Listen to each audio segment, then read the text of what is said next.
Assalamu алейкум, урматтуу мекендаштар, достор. Бүгүн биз сиздер менен абдан бир кызыктуу теманын үстүндө сөз кылмакчыбыз. Бүгүнкү тема бул ыйык Куран жана тарых деп аталат. Бүгүн эч кимге жашыруун эмес. Мына 2000 жылдан бери канча диний китептер болсо, ошол китептердеги маалыматтардын бүт баарысы ушул кезге чейин изилденип келатат да. Ушул кезге чейин талаш тартыштар бар.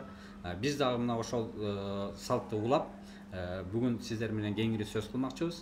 Эмесе сиздер менен бүгүнкү биз жолугуп аткан катышуучулар дагы абдан мындай белгилүү, өтө кызык теманы улай турган адамдар. Биринчиси бул аалым, Куран изилдөөчү, композитор Темиралы Кунашев агайыбыз отурат. Экинчиси Куран илимий изилдөө борборунун төрагасы Жунусбеков Төракан, коомдук ишмер, саясатчы десек болот. Төраканды менимче көптөрүңүздөр тааныйсыздар. Мына ушул эки адам менен кенен сиздер менен маяк курмакчыбыз. Эмесе кыскача айта турган болсок, жакында эле мына ошо Куран илимий изилдөө борбору ачылды. Мына ушул илимий изилдөө борбору азыр көптөр мына ошо 2 айдын ичинде бир топ жумуштарды аткарыптыр да. Эмесе мына ушул боюнча бир кыскача сөз берсек, сиздердин бул Куран илимий изилдөө борбору кандай максатта ачылды? Эмне жумуштар менен бүгүнкү күндө алектенип атасыздар? Ошол жөнүндө бир кыскача айтып берсеңиз. Алгач сөздү ырайымдуу, мээримдүү Алланын ысмы менен баштайлы. Ассаламу алейкум, урматтуу мекендаштарым. Биз өзүбүз ошо Куран илимий изилдөө борборуна кандайча келип калдык? Биз өзүбүз кичине ошо мектепке бара элек кезде эле чоң атам ушундай бир Куранга жакындатып, ошо сүрөлөрдү жаттасаң бир кичине тыйын берип, ушинтип кызыктырып, жаштайыбыздан эле ошо динге аябай суугарган да. Ошол мектепке келе электе эле ошол мугалим Сани деген кичинекей алипесин бүтүрүп, Куранды окуп, анан кийин Бухарага чоң атам жөнөтөм деп калганда, өзүм атам анан жок, мындай бир илимге берем, университетке окутам деп. Анан ошо менен Алланын буйругу менен Тоген металлургиялык институтун бүтүрдүк. Анан кийин жогорку кеңеште иштеп жүрүп, анан юридика магистратурасын бүтүрдүк. Анан ошо менен жүрүп, кийин кайра бул диний темага кайрылып калдык да. Эмне себеп болду ошо кайрадан ошо динге кайрылганга?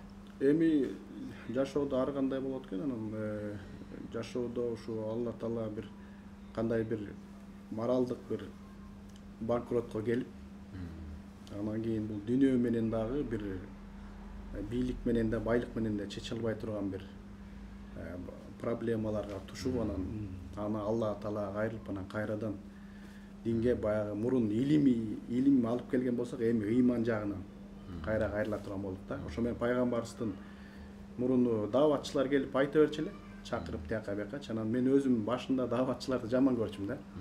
Булар өздөрү илими жок. Анан кийин жумуштарды учурунда жумуштан качкан бир ушундай бир бекерчи адамдар депчи. Анан кийин өзүм динге кайрадан намазга кайрылып, кайрадан Аллага кайрылып, анан динди дагы терең ишениш үчүн ошол пайгамбарыбыздын өмүр баянын окудум да. Ошону окугандан кийин анан дааваттын бар экенин анан түшүндүм. Анан Курандын маанилерине көз жүгүртүп, анан ошо дааваттын бар экенин түшүнүп, анан кийин өзүм кайра дааватчы болуп кеттим да. Дааватчы болуп 3 күндүк, 40 күндүк дааватта жүрдүк, ошо Баткенди аралап. Андан кийин Алланын жардамы менен ошо Индияда 4 ай жүрдүк. Кийин Пакистанга бардык, ажылыкка бардык, умрага бардык дегендей. Турцияга бардык, саясатта жүрүп, Польшаны кыдырдык, Москваны. Анан ошо негизи бүт эле жерлерди кыдырып, анан кыргыздын ушунчалык бир маданияты бийик деңгээлде экенин түшүндүм да. Демек ошо салыштырмалуу. Салыштырмалуу. Барган жерлердин баарын көрөсүң, тамак ичкен маданиятын көрөсүң, бири-бирине болгон мамилесин көрөсүң. Анан табиятка болгон мамилелерин көрүп, анан кыргыз ата-бабабыздыкы ушунчалык жогору экенин түшүндүм. Анан кийин Куранды ошол дүйнөлүк аалымдардан талим тарбия алып жүрдүк да, баяндарын угуп, мындай тафсирлерин угуп дегендей. Анан кийин ушу карап көрсөк, ушу көпчүлүк бөлүгү Курандыкы ачыла элек. Андан сырткары кээ бир мындайча айтканда тафсирлер мындай көңүлгө ылайык келбейт да. Эми биз жогорку билим алып, жогорку жактарда иштегенден кийин ар бир нерсе бир логикага же бир илимге бир ылайык келиш керек да. Анан ошол кээ бир Курандын тафсирлери, алымдар айтып аткан ошо ойго, логикага туура келбеген маалыматтар айтылып жүрөт да. Анан ичиңен кандайдыр бир күмөн жаратасың, бирок башка бир маалымат болбогондон кийин ошону кабылдап кете бересиң да. Мисалга айта турган болсок, Адам атамдын бейишке кирип чыкканы, андан кийин тиги Идрис алейхисаламдын бейишке кирип алып, анан кайра бир көлөшүн таштап коюп, кайра кирип чыкпай коюп, ушундай бир өтө эле мындай жеңил мааниге алып келип коет. Бирок Куранды окуй турган болсоң, Алла Таала Идрис пайгамбарды абдан мындай биздин жазганыбызды, көрсөткөнүбүздү бекем кармап жүргөн мыкты пайгамбар эле дейт да. Тиги тафсирлерде болсо, аны мындай бир жөнөкөй бир бирөөлөрдө алдап жүргөн, соодада жүргөн шустриктердей кылып койгон да. Анан ошон үчүн буну изилдешибиз керек деп ойго батып, анан бир 5-7 жыл мурун ушундай ойго келгенбиз. Анан өзүбүзчө кыялданып, анан могу улуттук борбор китепкана бар, мрамордон жасалган. Ошол жерде мамлекет жардам берип, анан ошол жерде Куран борбор кылып, Куранды илимий изилдеп, мындайча айтканда Куран деген бул ушундай экен, баардык илимдерди өзүнө камтаган. Анан түпкү, анан фундаментальный да, негизги экен. Ошондуктан бул дүйнөгө дагы, ахирет баардык жагына пайдалуу экен. Буну изилдесек өзүбүзгө эң биринчи пайда болот экен деп, анан ошо Куран борборун ачуу деген ниетте жүрүп, анан кийинчерээк ошол ниетибиз дагы жок болуп кетти. Баягы өзүмө ылайыктуу адамдарды дагы таба алган жокмун дегендейчи. Анан кийин былтыр жайында ошо үйдө жатып, бир эч кандай бир эчтекеге көңүл жок болуп отуруп, анан телевизордо, YouTube'ду карап атып, анан телевизордон ошол Темирел агайдын берүүлөрү бар экен, ошону көрүп атып, анан жанагы эме дагы кайталанып келди да, ошо Куран борборун ачуу керек дегенчи. Ошол ой келди Алла тараптан. Анан карап отуруп биринчи көргөндө түшүнбөй койдум. Анан кайра кайталап бир аз түшүндүм, анан үчүнчү кайталагандан кийин анан ошол изилдеп, анан кийин ошону барып кошулушум керек экен. Илим, мен издеп аткан илим посттор мындайча айтканда бар экен. Ошолор менен чогуу биригишим керек экен деп, анан Куранына кызыгып, Куранды алайын деп, анан сизге чалып, анан кийин бияка келип, ошо менен окуп калдык. Анан буну алганда жакшы, бирок ушуну тафсири боюнча окуулар башталып атат. Кааласаң оку деди. Анан кирип окуп, анан аябай чоң бир баягы көктөн истеген жерден табылды дегендей, ошо биз изилдеп жүргөн нерселер ошо ордуна келип, анан айткан тафсирлердин баардыгы логикага дагы, ойго дагы баягы тоолорду изилдеген катарында мен буларды бир аз жакшыраак түшүнөм да башкалардычы. Анан ошолорго дал келип аткандан кийин анан ушул экен деп туруп анан окуп, анан кийин жаамат бар экен, жаамат менен таанышып, анан ушул борборду ачайлы, бул ачып тереңирээк изилдеп, өлкөбүзгө жана бүткүл ааламга жайылтышыбыз керек. Анткени бул жерде жакшы эмгектер бар экен, бул эмгекти толугу менен чыгарайлы. Анткени мен билгенден ошол Индия, Пакистан, Арабия, Турция, башка жакта кыдырып жүрүп, мынчалык деңгээлде изилденген бир борборлор жок депчи. Анан ошол агай дагы макул болуп, анан ошол быйыл февраль айында ушул борборду ачуу боюнча аракеттерди көрүп, анан ушул март айында ороз айы болду. Ороз айында аракет кылып, ар кандай бир эмелер болуп атты. Тоскоолдуктарчы. Баштаганда эле тоскоолдуктар болду. Кийин өкмөт дагы ушундай бир мыйзам кабыл алынган, анан терминдерди киргизген диний. Ушул терминдерден бир дагы бир уюм ачылбасын депчи. Анан ал тизмени карасак бир 200 диний терминдерди киргизиптир. Баштаганда эле ошо каршы болушкан, муну өткөрбөйбүз депчи. Анан ошо изилдеп атып, ошол 200-дун арасынан именно ошол Куран жок болуп чыкты. Анан сүйлөшүп атып мыйзамга тууралап как раз ушул Кадыр түнү биз жакшы бир мына Курандагы космология жөнүндө бир эмени өткөрдүк. Сабактарды өткөрүп дуа кылып Алла кайтканбыз. Анан эртеси күнү ушундай жакшы кабар келип, ушул биздин борборду юстициядан өткөрдү.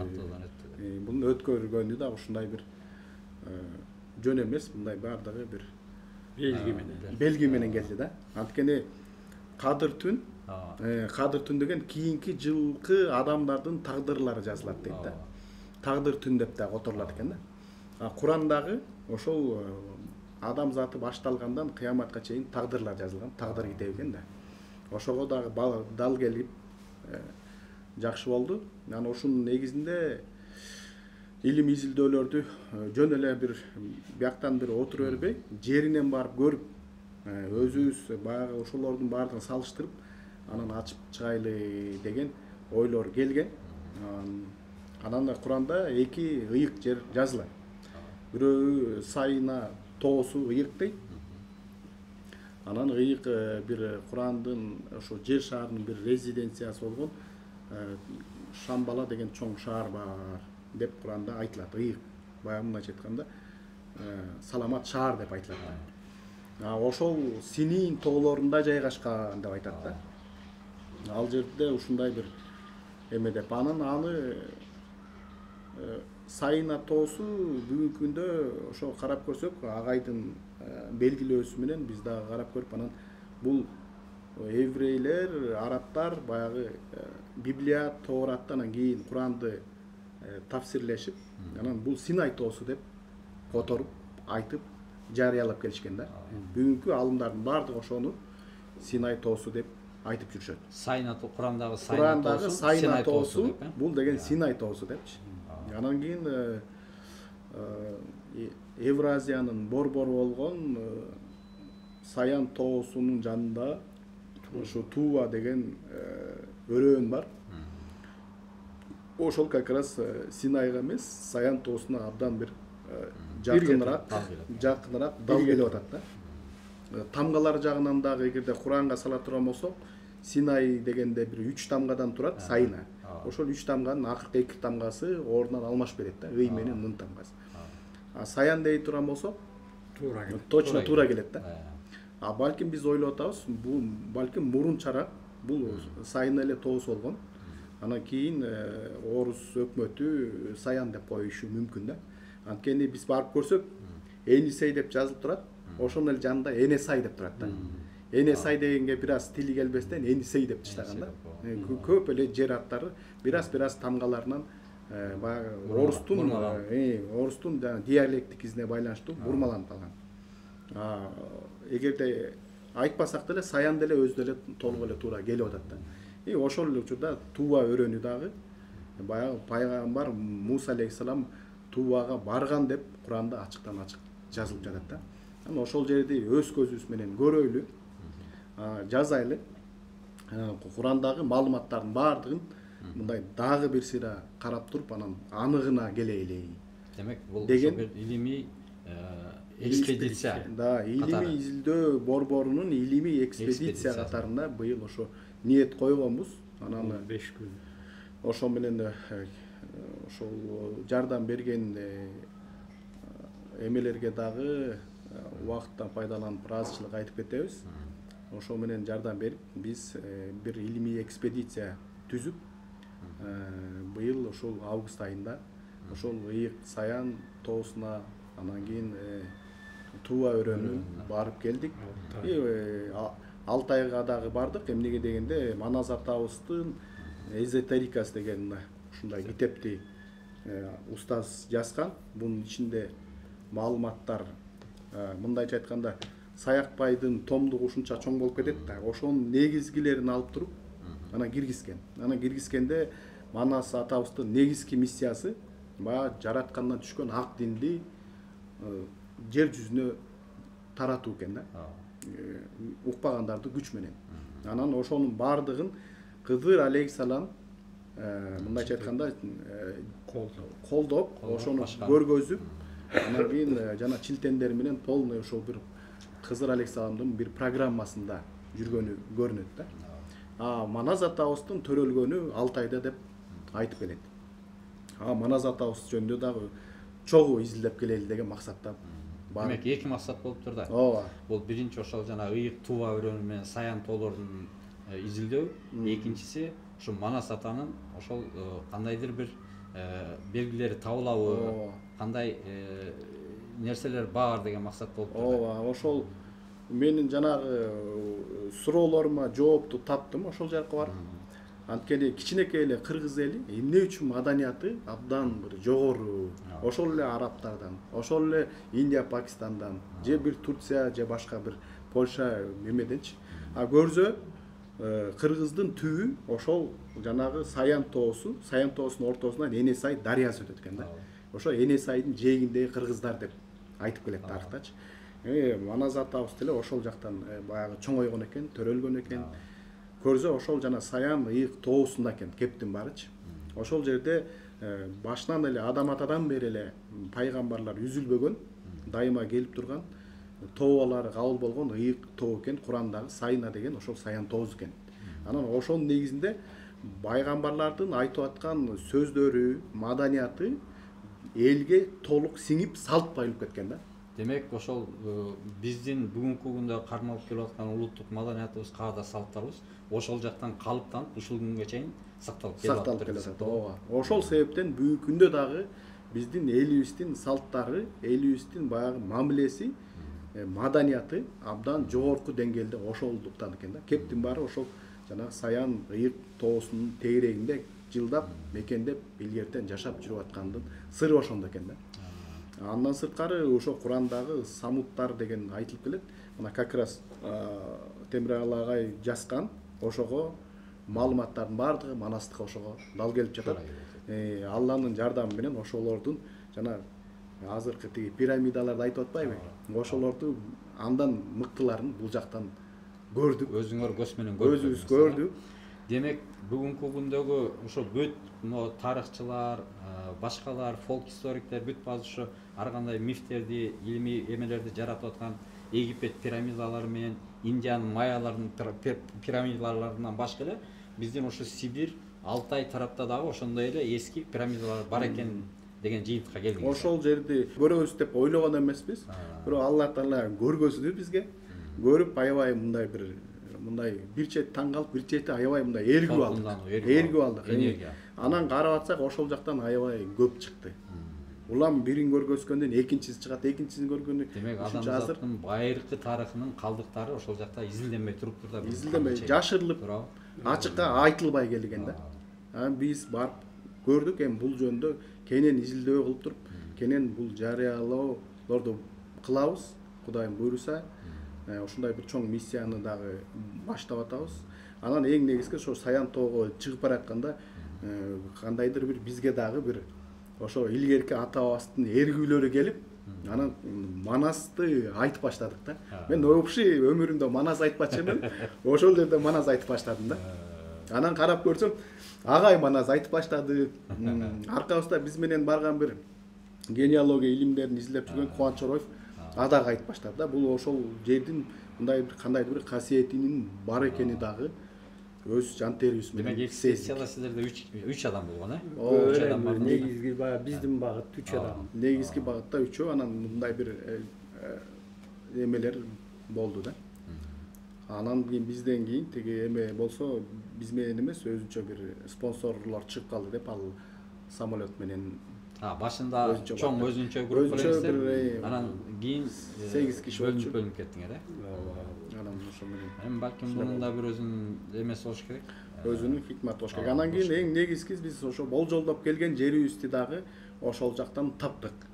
Мисалы, анткени Куранда Тоха деген сүрө бар, 20-чы. Ошол жерде Муса жанагы Мадиян шаарынан дагы бери көчтөй качып келатып, койлорун айдап, үй бүлөсүн, бала чакасы менен келатып, анан кийин ушул Тува өрөөнүнө келди дейт да. Анан Тува өрөөнүнүн мындай күн батыш жагында бир бадалдын жээгинде бир отту көрдү дейт да.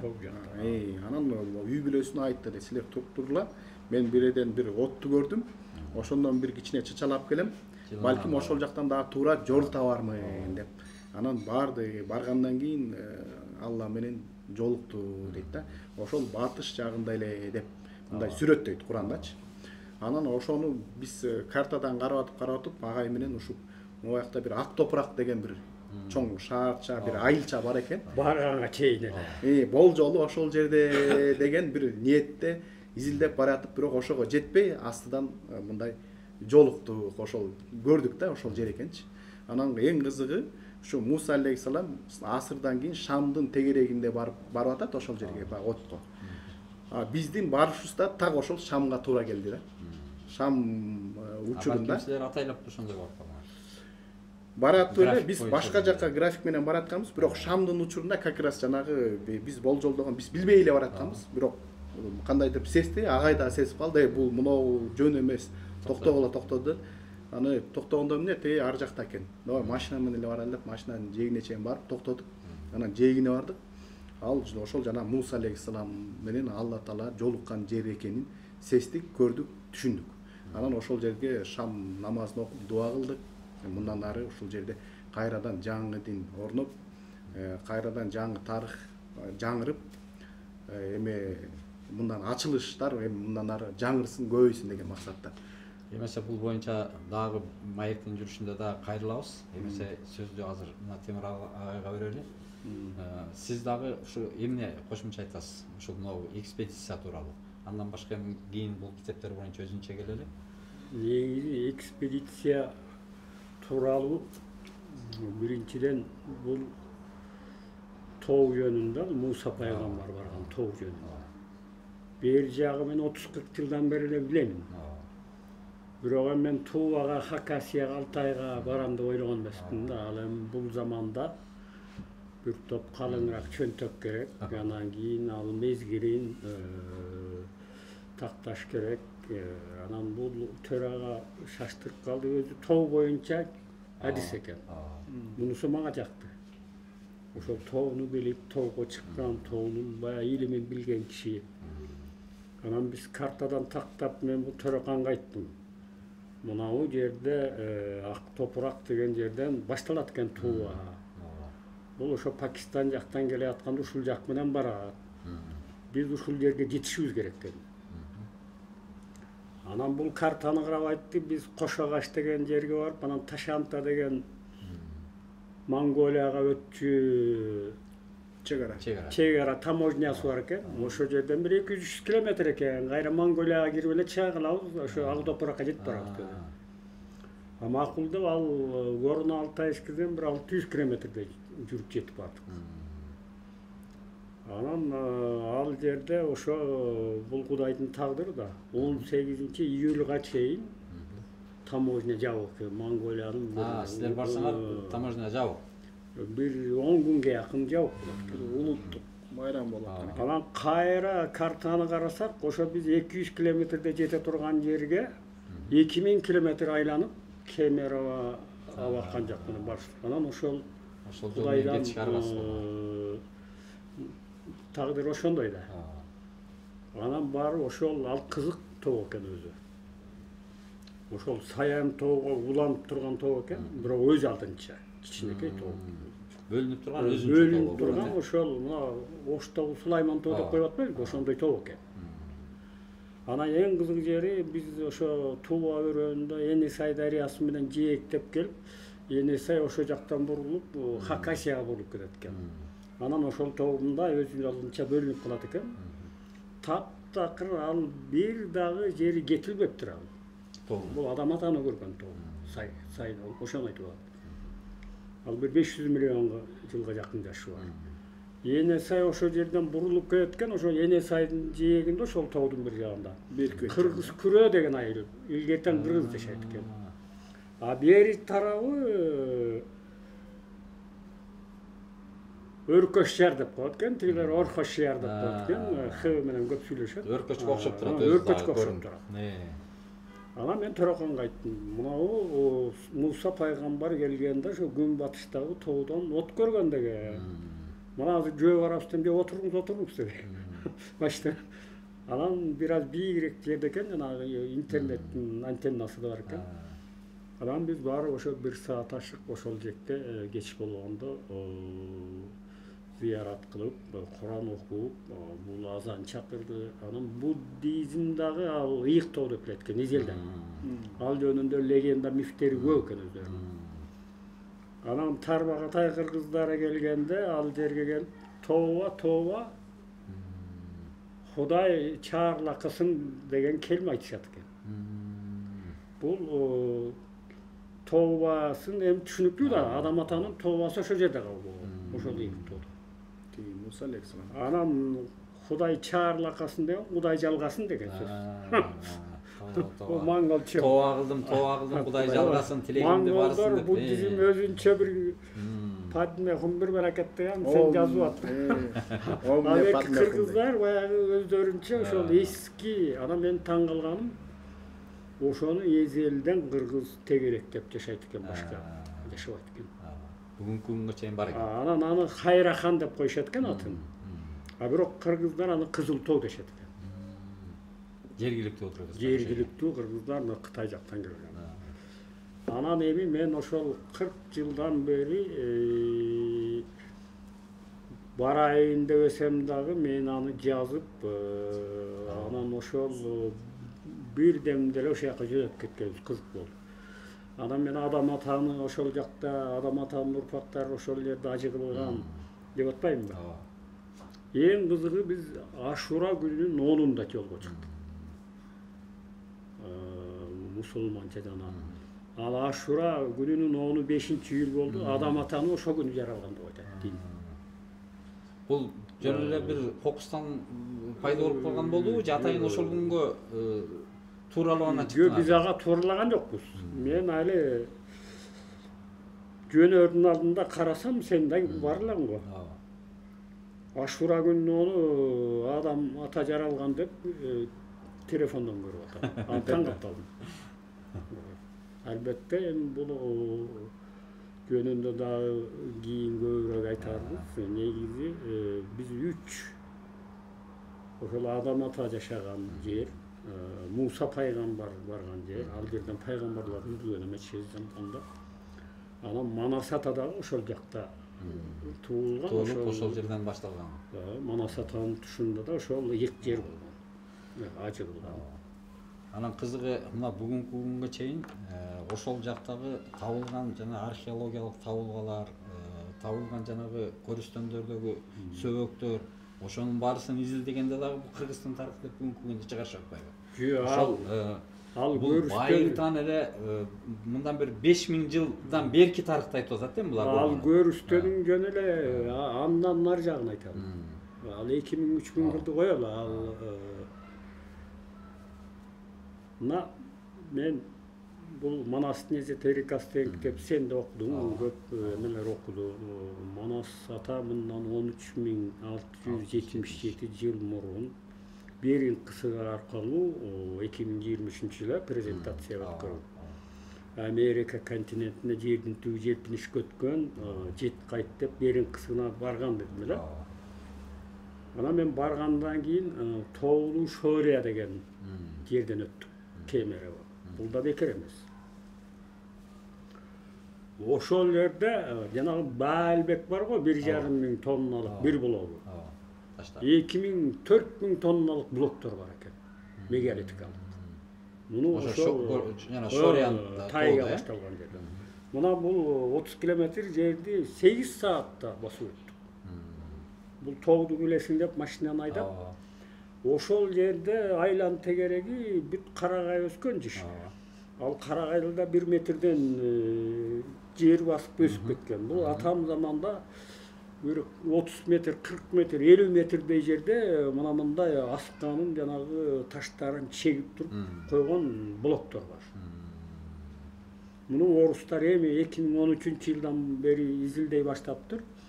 Анан мен кантсе дагы баягы Куран менен текшерем да. Орустар өздөрү, геологдор айтат экен, бул кандайдыр бир космический удардан бизге белгисиз бир термоядер ударды ушундан чачылып кеткен. Өзүнөн өзү пайда болбогон. Жок. кыйраган. А экинчи бир тарабы жок, муну жаратылыш өзү жараткан. Ал мындай горизонталдуу да вертикалдуу дагы сызыктар бар да ортосунда. Кладка билинип турат. Bunun сүрөттөрү келди да сиздерде барды баарысы. Анан бул көбүнчө эле коргондор экен, ошондой таш коргондор. Абдан бийик. Bir blogун айттым го 1000 тоннадан 2000, 3000, 4000 тоннага чейин жетип баштады. Улуу Урал дубалы бар. Ошол мына Уст Каменогорск дейт, бул эми таш шаары деген нерсе, орустар Каменогорск. Ошо Казакстандын аркы чегинен Россия, ошондон берин кысыгына чейин бүт ошондой таш коргондор көп экен. Бери жагы 10.000 жыл дейт. 10.000 жылдан ары жактагы цивилизациядан калган дейт. Анан бул таш коро, коргондор бекер эмес. Мына Куранда айтат. Худ сүрөсүндө дагы, Арап сүрөсүндө дагы калаанын тургундарын биз кыйраттык дейт. Биз аларга элчи пайгамбарларды жибергенбиз дейт. Бирок ошол жерде бир кызык сөз бар. Ахлу ал коро деп айтат. Мен айткам, коро айш деген сөз королонгон жерди кайтарып тиричилик кылган уруу Замзам бар, ал жерде Кааба бар королонгондо. Бул байыркы кыргыз сөзү да. Бул коро деген семит тилдерин өтүп, жанагы шумерлер бар королонгон шаар салып, анан ошо бул эмне коро деп араб еврей тилине өтүп, анан Куран ал араб тилине фундаментально өткөндөн ошо коро деп эсип келген. Ошол жердеги коргондолгон баягы цивилизациянын баарын кыйраттык деп айтып атат да. Бул Якутияга чейин. Бул бир тарабы. Экинчи ошол Кызыласов деген тарыхчы. Билесиң, академик. Бизге келген. Бул Хакасиянын, Туван, Алтайдын тарыхы бүт эле силердин тарыхыңар экен. Силер колдоо көрсөтсөңөр, мен жазып эме кылайын десем эле деген. Андайды угузба, бизде жазуу сызыгы болгон эмес. Биз ал жак дегенде бул жини келип чоң ката болгондо көп демелер айтышып атат. Жини келип, анан Тянь-Шань кыргыздар менен бул Алтай кыргыздарынын эч кандай Хакасиян деп жини келип жазып таштаган. Бирок ал кишинин бир жакшы эмеси бар. Биз мына музейине да кирип көрдүк. Тувада да, ошол Хакасияда да. Ушундай айтканы бар. Хакасиядагы байыркы мегалитикалык курулуштарды карай турган болсок, анда евроцентризмдин аң сезимине туура келбеген чоң тарых ачылат. Муну азыркы илим, азыркы окумуштуулар буга даяр эмес деп аткан. Кайра тарыхты түп тарыхы менен башкача карашат. Туура келет. Демек, ал киши ошо изилдеп бул аракет кылган экен. Изилдеп анан ага каршылык болушун билгенден ал жак теманы келечек муунга таштадым. Андан кийин бул жөн эле баягы этнический жагын карай берейли деп койгон да. А бул жалпы азыр дүйнөлүк азыр тарыхта азыр ачык бул белгилүү болду. Мындан 12800 жыл мурун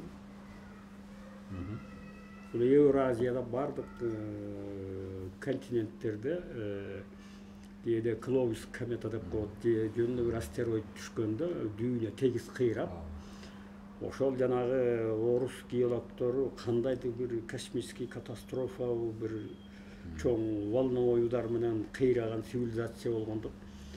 Эң ошол кыйраган цивилизациянын Топол суудан кийинки эң чоң цивилизация ушу түндүк тарапта өткөн. Алтай, Урал, Беринг кысым Магаданга чейин бүт мына таштан жасалган эмелер бар. А муну мен ошо Куранда карадым. Сен билесиң да, мисалы, Топон суудан Аат калкынан кийин Самут эки раса. Алардын ортосунда да көп муундар өткөн, Асхабы ар-Расса деген муун бар. Куран. Расса деген эң башкы дейт. Деген сөз араб тилинде. Райис деген ушул сөздөн келет. Башчы деген. Ошо баштоочу муун ошо жакта өткөн. Куранда бул айтылат эки жолу.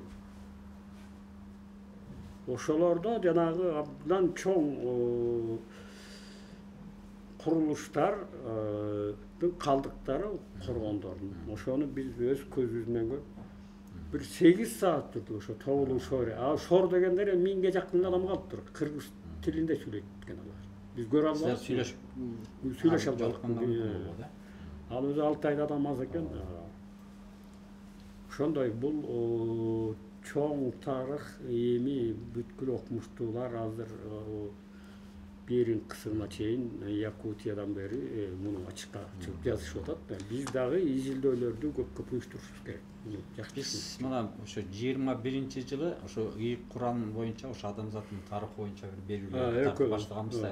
Мына ошол жерде дагы ушул боюнча сөз кылдык ошо. Саян тоолору, Тыва өрөөнү, ошол жердеги ошо цивилизациялардын болгону жөнүндө, анан ошо Муса пайгамбардын ошол жерге барып, ошол бир откровенияга туш болуп, анан пайгамбар болгону тууралуу ушу биринчилерден болушу сиз айтып чыгып таң калтырдыңыз эле да. Муса пайгамбар бул Синай тоосунда эмес, Саян тоосунда ошо Тува өрөөнүнө барган депчи. Мына вашаjaratан тахруджу мин тури сайна дейт мына. Сайна. Тамбуту биддухни ва сибгин лил акилин. Сайна деп турат.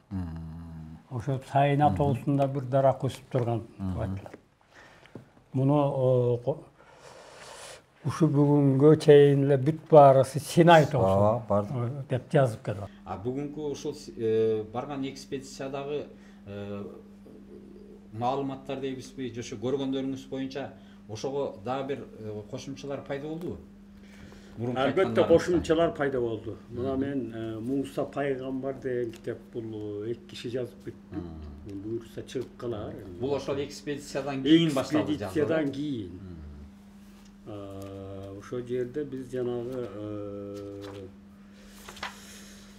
тоодун дагы сүрөтүн бердим, жанагы эски курулуштардын да сүрөтүн бердим. Көп сүрөттөр бар, эми азыр бул китеп кололоо үчүн анча эме болбой атат. Анча да өргөт. Демек бул китеп азыр даяр болуп калыптыр да, э? Бул даяр чыгарганга. Эми колдон келсе чыгарабыз.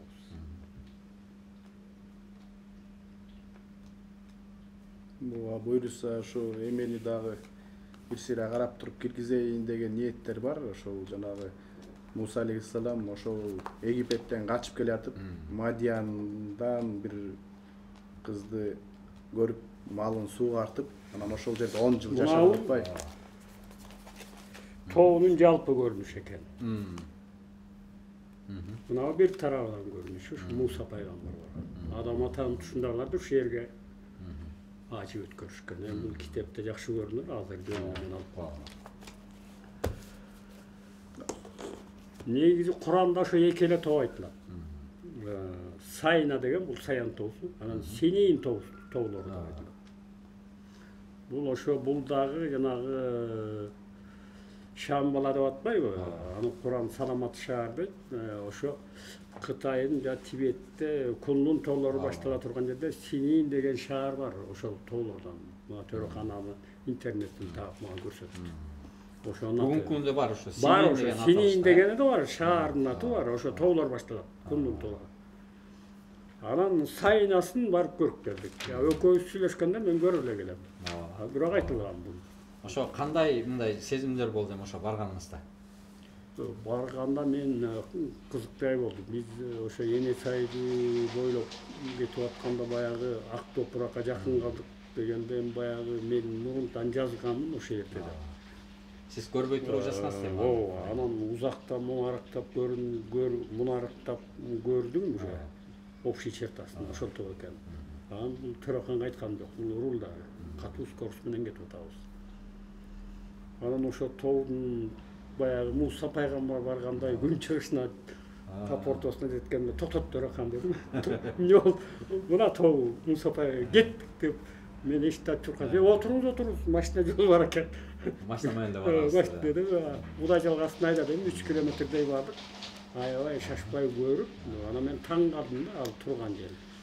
Эне Сай ошол жерден келип анан нары Хакасияга буруп кеткен, ошол тоодун жанынан. Анан ал тиги эмелерди көрдүм да мен. Тоолордогу баягы кыйрап аткан эски курулуштардын эмесин Алтай эмеде.